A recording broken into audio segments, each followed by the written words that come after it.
Welcome to the Global discussion with creatives, leaders, and thinkers. My name is Simon Hodgkins, and today, real pleasure to be joined by Michelle Denogean. Michelle, such a pleasure to have you on the show. Let me begin, though, by asking you to tell people a little bit about yourself because you have this magnificent Chief Marketing Officer journey. You've worked as a CMO for many, many years in many, many different companies. You're working at a really cool company now with a big spoonful of AI. And I think I'm catching you at a great time because you're riding high on the book charts with this wonderful new book. But rather than me tell everybody about it, let's hand over to you. You're very welcome, Michelle, to the show. Thank you. Thank you, Simon, for having me. It's great. And you're right, the timing couldn't be better. The book literally launched 2 days ago. So excellent timing. But I've been chief marketing officer at various startups for the past 15 years and some change. And I've been a startup advisor and other operating roles for a lot longer than that. I can actually remember when the internet became the internet. So that tells you a little bit about the timing. And I've been chief marketing officer at early stage startups like I am now with Mindtrip, and I can talk a little bit about that all the way up to publicly traded companies. So I've seen all the different stages. I've worked in industries like automotive, real estate, travel. I've kind of, hit all of the large categories in one way or another.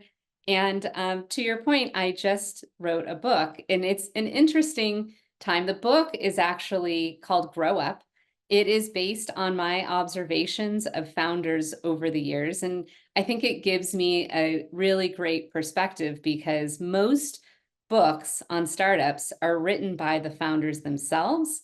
I have over 15 plus years of experience just observing founders at startups, and not just from afar, not just clinical, but like in the operating seat, sitting side by side with them. And so the book is really my observations on the psychology of founders. And it's based on one very simple truth that I think everybody can, like, every time I've said it, people nod. What makes you great at starting a company is not going to be what makes you great at growing it. And so it really peels back the onion for founders to do some self-reflection and really think about, what is my superpower? Where are my blind spots to actually scaling my business? And how do I build a team, right? Because people are what makes startups successful. How do I build the right team in order to complement the superpower that I bring to the table? So it's chock full of insights, stories, personal stories of mine, stories from other people. And I'm really excited. Like I said, it's now officially available. It's been multi-years in the making, and it's now available. It keys off of something that somebody told me years ago, which is, and I don't know if other CMOs have told you this, Simon, but I have learned over the time that I'm just more than a marketing person. And I've heard this at a lot of different companies. You're more than a chief marketing officer. And so now I've really embraced it into this advisory role for founders. I love it, Michelle. It's fantastic. And no better person to write the book on this because, as you say, as sort of somebody who's lived this experience, whether it's with the huge enterprise companies or whether it's the ambitious, agile startup type company, it is really, really important. And I love the phrase that you use in terms of superpower because I know in the book you talk a lot about these sort of entrepreneurs and the founders, you feel as though you have this superpower and it's passion and it's enthusiasm and it's we can change the world. But as you quite rightly say, something changes, doesn't it? And you suddenly realize that you have to grow and scale and you have to be a little bit different and you have to grow up in inverted commas to some degree. But the thing I want to maybe tackle as well is about reputation, because you've talked about people. And I know one of the things that you touch on in your book is about reputation and you're only as good as what people say about you, whether that's a brand or a person, right? Could you tell us a bit about reputation, maybe working with the right people? That kind of successful ingredient it's paramount, isn't it? Yeah. Yes, definitely. And you're hitting on, I don't know if you knew this. or not, but you're hitting on my superpower, which is that I am a connector. And you'll see as you read the book, there are 4 different superpowers that I sort of classify people into. But the connector is the one that focuses on the reputation. And it is critical. It's actually, to be very transparent, where this book started, which was I have seen startups that have embraced reputation and just fly. And then I've seen those that just don't like, they just don't appreciate, they don't think it's important to build that foundation of how do I build a brand when I don't have any money and barely, just getting off the ground. Like, how do I do that? Why would I do that? We just need customers. We just need it now. And I do think it flies a little bit in the face of startup culture where people are told to go, go, go and run after it. And it's so foundational to just first take a little bit of time to figure out, what do you want to be known for? What resonates with your potential customers? And then how do you get out and really make sure that they see that, feel that at every touch point that they have with your brand? And so building and owning your reputation is actually one of the 4 core competencies that I talk about in the book. And it is the connector personality type that would embrace that. And do you find, Michelle, in the work that you do, and obviously from knowing the sort of founder entrepreneurial mindset of companies that are trying to scale, do you find that it is counterintuitive? Do you find that there's a relearning process that's required there to get them to transform and to scale to the next level? Is that that's a big amount of work, I'm guessing, for lots of founders? Yeah, it is because in the early days, a lot of founders are scrappy and trying to do things quickly to gain some traction, to make sure that they have product market fit. And when you turn into, okay, now we've proven these things and we need to scale the business, it takes a whole different skill set in order to be able to do those things. And it can be very confronting to some founders who don't know how to do that. And it's really about not necessarily you personally needing to do that, but they struggle with that a little bit, which is empowering other people to help them get to that next level. And why did you write the book now? Why was I know it's been in the making for years, right? But why was now the time? Did it just all come together now, or was there anything driving that? Why now? Yeah, great question. So, first of all, writing a book has been a bucket list item since I was my daughter's age. She's 14. So, it has been a very, very long time in the making. But I think really it was that moment when people started to talk about who I am fully, and it was my opportunity to embrace that I'm more than just a chief marketing officer, that I actually have so much experience. And I've done other things over that lifetime, even with that title. I've run analytics teams and product teams. I just think more holistically. I think it's, which is why people say those things about my experience. But over the last few years, that has become more and more apparent to me in my advisory business that I run with some clients on the side, that I felt compelled. I do want to help as many startups and startup founders as possible in my career. And yes, I'm still in an operating role at Mindtrip. I'm sure we'll talk about that in a second, in the travel space. But long term, I would love to be able to help as many startups. You can only do so much one at a time in an operating role. And there's something really incredible about sitting down with a founder to talk about these things and have that aha moment that they have when they realize where maybe they're limited in their own thinking. So I'm really excited about it. And it's a new chapter for me. It sort of sets me up for the future long term.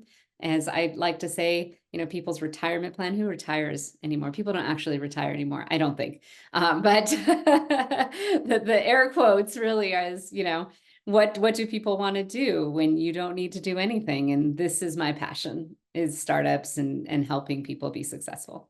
Yeah, I love that. Thank you for sharing that, Michelle. And I'm really glad you ticked one of those bucket list items off. That's fantastic. And what a great book, and it's doing well. I know we're early days in the launch, but it seems to be rising very, very quickly and getting a lot of attention, which is great. You mentioned Mindtrip, and I do want to talk about it, but maybe before we get into that, um, you mentioned that you have had various roles and responsibilities as a CMO, and it can mean many different things to many different people. My question is this: do you feel the CMO of today is hugely different to the CMO of even a couple of short years ago, maybe pre AI boom? And even prior to that, from my perspective, it seems as though CMOs have so much to focus on now. There are so many different areas of being a chief marketing officer. Love to get your view from your vantage point. Yeah, I do think it has changed a lot over the years. I think as if you dial back, and I know you asked a couple years, but even like a decade ago, which again, been around the block a little bit. Like to say I'm seasoned or like a fine wine. But I think in the early days it was easier because there weren't so many channels, there weren't so many ways to distribute your message, and it has gotten easier to track and also more complicated at the same time. Technology plays a role in that, right? It's now not just about the message and getting in front of an audience, but it's, in a lot of ways looking at, how do I become the chief technology officer in some way, or at least partner with them. So it has definitely evolved. I do say, though, however, that it really does depend on the company.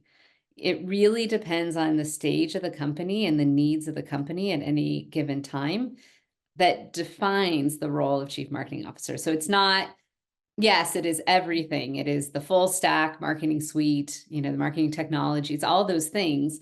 And where you focus your time and the type of chief marketing officer you need depends on the company, really depends on their goals.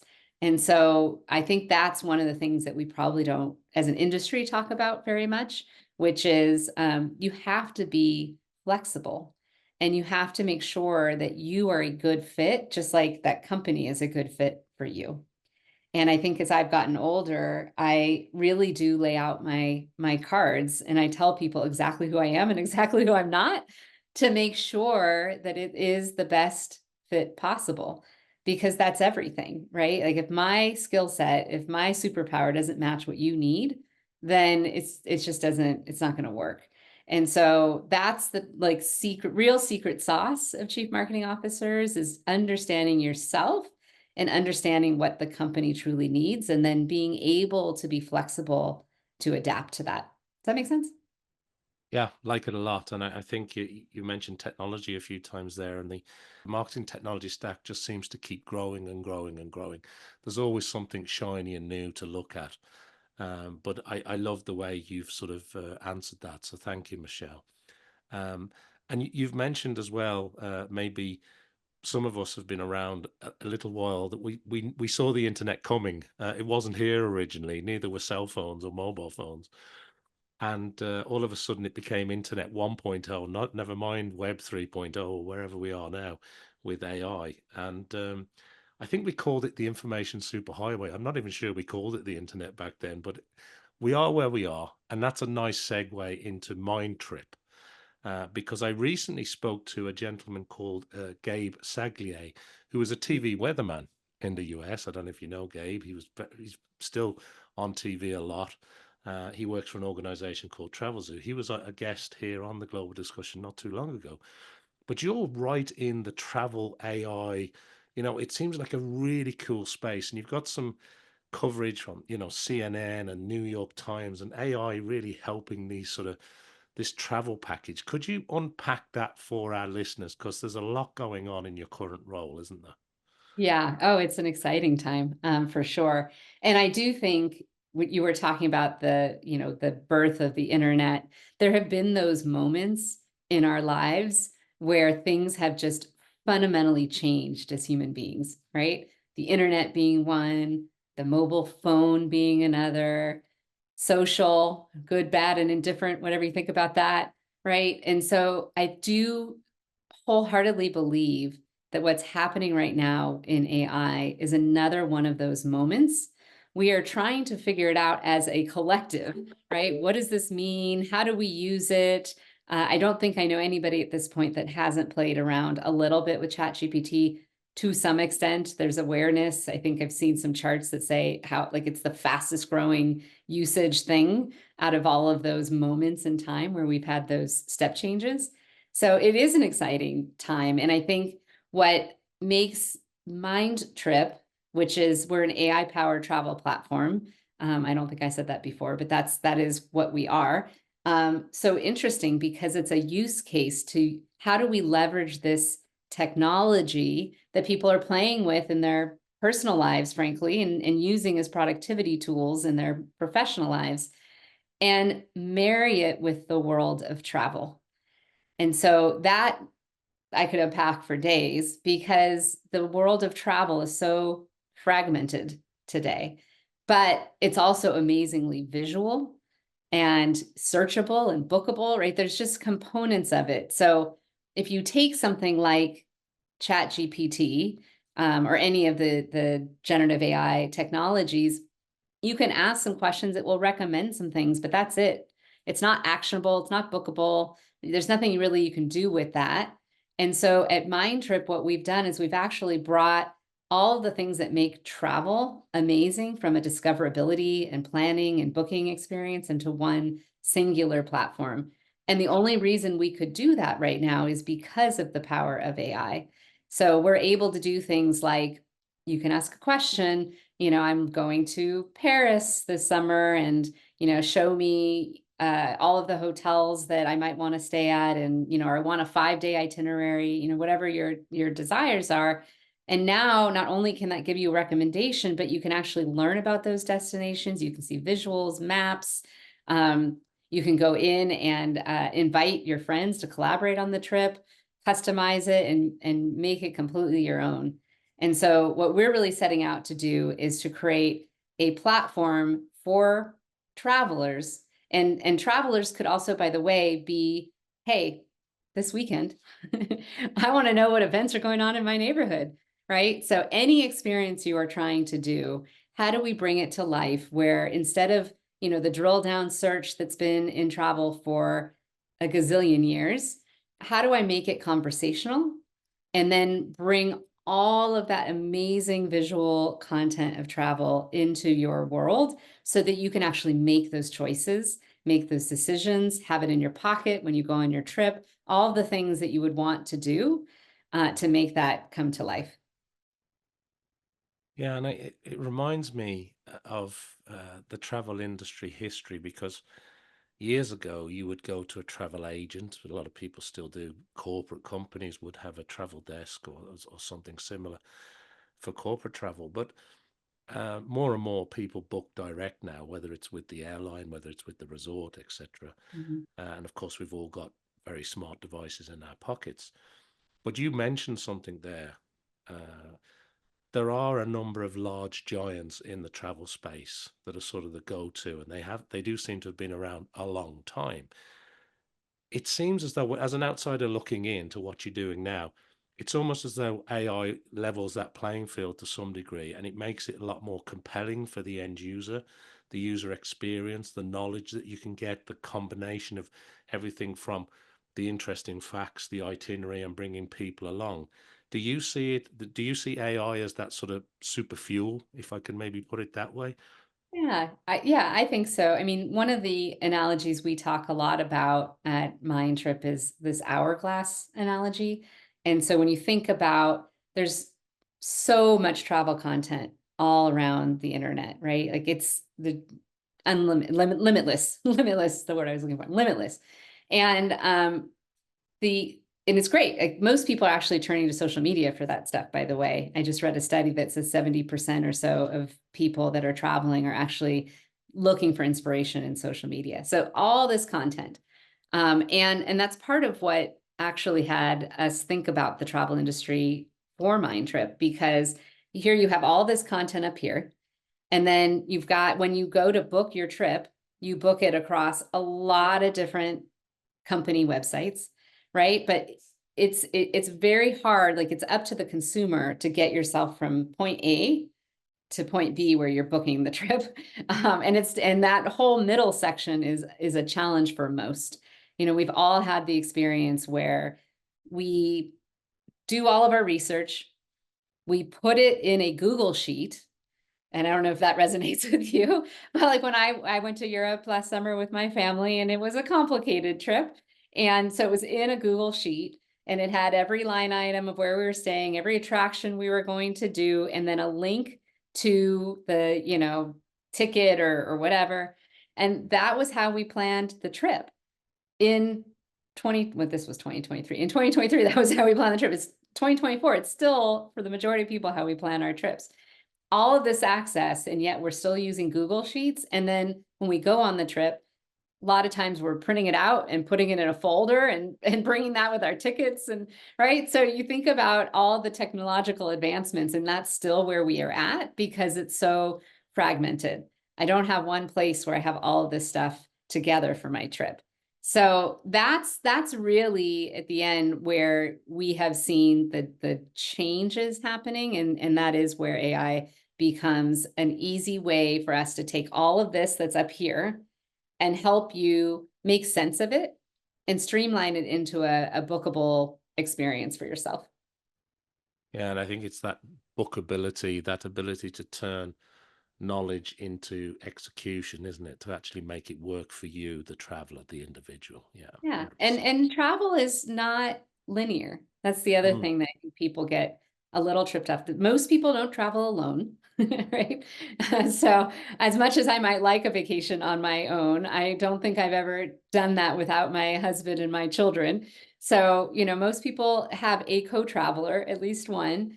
And then, on top of that, not only do they have a co-traveler, but they're also then, looking at everything that they want to do, but they're not planning it all up front. I mean, not, I should, most people.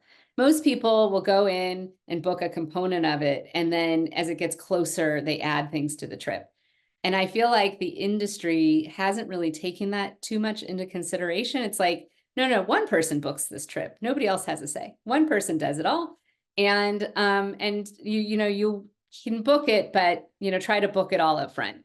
And that's not reality. Like that's not the consumer experience. And so we really need to think about how do we make sure something that is not linear, that happens a little bit more like spaghetti over time, like, in and out of things, and give consumers, the traveler, the experience in order to do those things as they want to.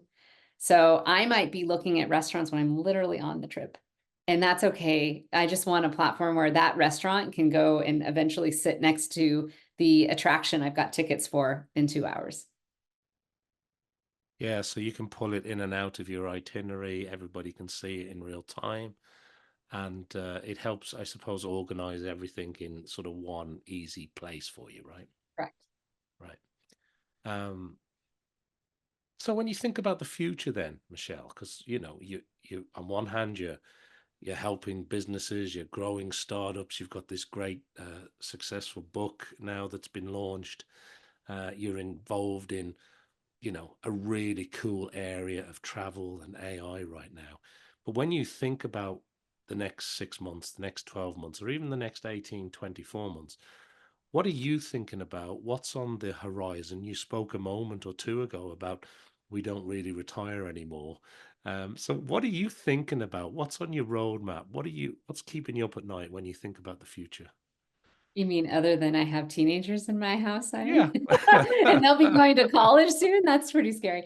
I think the thing that I will be thinking about, whether it's 6 months from now or a couple years from now, is really going to be how do we continue to get the word out and adoption for Mindtrip first and foremost, because that's where, I spend most of my time during the day. And frankly, we just launched in May. So Mindtrip launched to public in May. My book came out in July. There's a lot of new things happening right now that'll still be the focus 6+ months from now.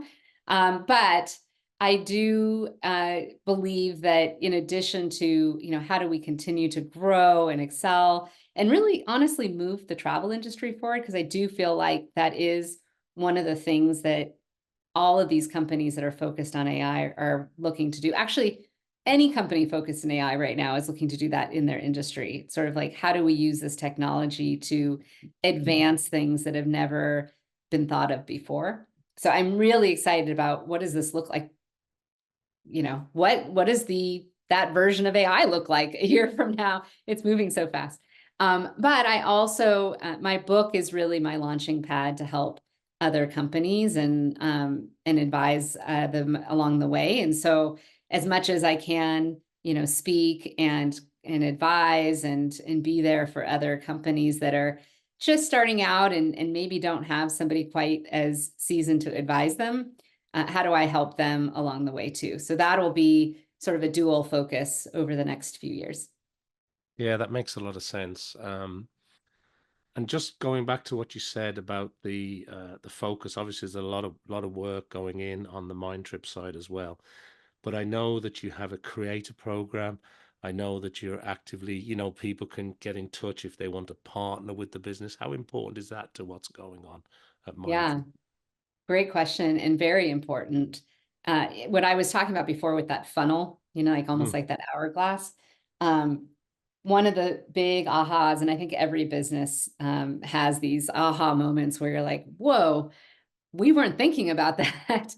But there is so much content out there that is not bookable, not actionable, just people putting their recommendations, whether it's a YouTube video, a TikTok, post, or an Instagram post, all of this content, or even blogs, the destination marketing organizations are putting content. There's just so much content. You want to know about a place you're thinking about going, the world is your oyster.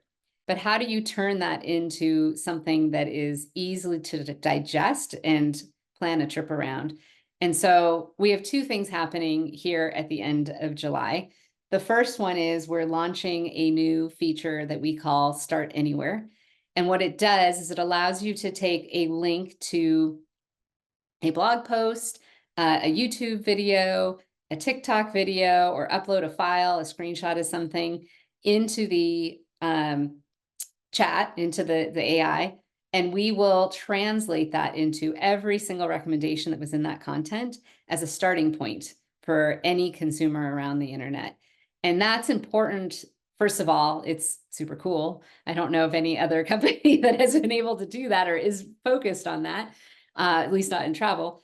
But it is also tied to our creator program, because now if you're putting content out into the social media or in your blog or whatever, you're already doing that. Now you have a way to create a link that translates your content into something actionable for your audience and get paid for it. And so that's the Mindtrip Creator Program, which is, we're not asking you to create any new content that's specific to us.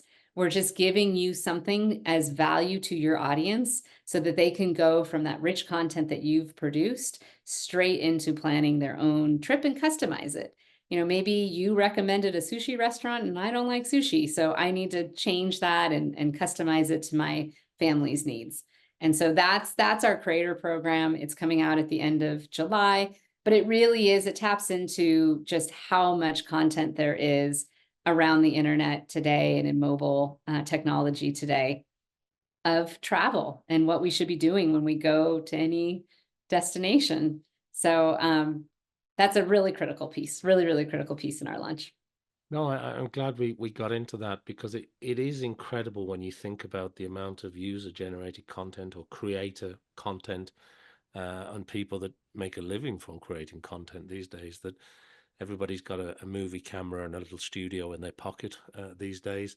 People are posting, as you say, on maybe one of the big seven platforms that everybody knows and loves. And there's a ton of stuff out there. And I love the fact that you can just sort of start here almost. It's like the big arrow on the map, isn't it? You're here, start here. Exactly. It is like that arrow. And Yeah, I love some that. of those videos are, they can be, I don't know if you've watched any travel related YouTube videos, some of them are like an hour long. They're long. It's not short form content. So if you can just take that and like zap it, be like, start here, this hour long video, tell me everything that they're recommending in this video. I think it'll be an incredible experience for travelers.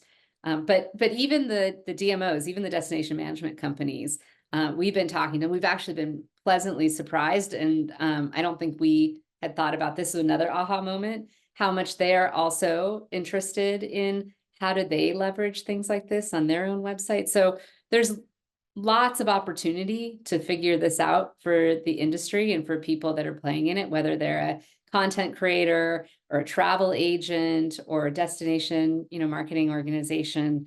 I think everybody's thinking about it, and we're having lots of conversations in those areas today.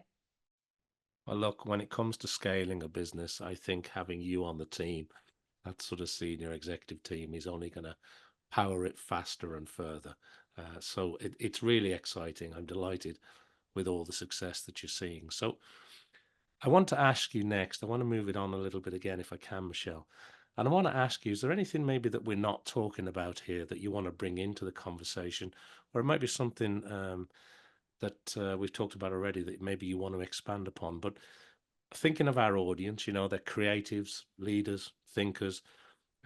What sort of message, what sort of thoughts would you like to share with us as we come towards the end of our time a little? Yeah. One of the things that I've found really, really valuable for people that I've been talking to about the book is part of what's in the book is a quiz that people can take. It's based on the Myers-Briggs personality test, so it's not too foreign, but it's really geared at doing two things. Trying to really understand what your superpower is. It's not always what your role is. So I know you said there's a lot of creators that listen or creatives that listen to this. It's not always just, oh, this is my title, therefore I am this. So it just gets at understanding what your strengths are, really understanding where you provide the most value. But the flip side of that is that every superpower is kind of like Superman, right? There's kryptonite to every superpower that people have. And it helps you first to understand what you're really great at, and then figure out what am I blind to? I really encourage people to think about that, because that's really what you need to unlock. And it's usually the thing that you really, really don't want to do. Like if you really sit down, you close your eyes, it's like, who do I not want to hire right now? What is the task that always falls at the bottom of my list? Typically your blind spot. And then you have to ask yourself, why? What is it that stops me from thinking that is valuable? Because a lot of those things, when you're scaling and growing a company, are really, really valuable. And I've been lucky enough, and it's why I'm also part of the Mindtrip team, to work with some incredible people where we've got all of these superpowers in play working together. But if you don't have a team like that, that is very aware and appreciates and trusts in other people, it's very hard to scale a company. So I guess I would leave with that.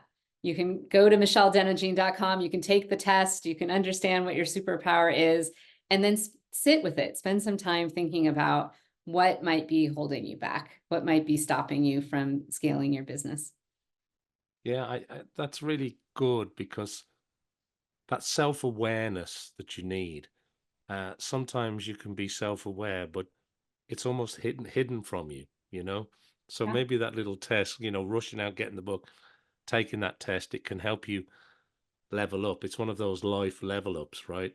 So I really like that. But thank you for sharing that. Now, you mentioned the website. I want you to give us that again, because if people want to get hold of the book, find out more about how you can help them with advice in their business, or find out more about Mindtrip and all the work you're doing there, where do you want to send people to? Is there a couple of places? Is it best to go to the website? Where's the best place for people to connect with you, Michelle? Yeah. So about the book and about my advisory services, michelledenogean.com is probably the best place.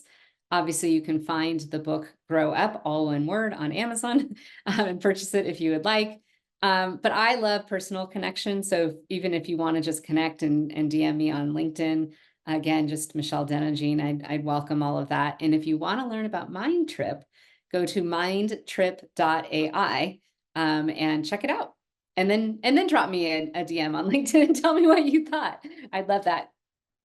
That's great. Well, thanks for sharing that, Michelle. And that brings me nicely to the end of our discussion today here on the global discussion. I want to thank everybody who is watching or listening to our discussion around the world. Make sure that you like, follow, subscribe, do everything I need you to do to help support this show. And of course, go and check out all the great work that Michelle's doing. We'll put the link down below somewhere so you can find it easy. But thanks very much for being on the show.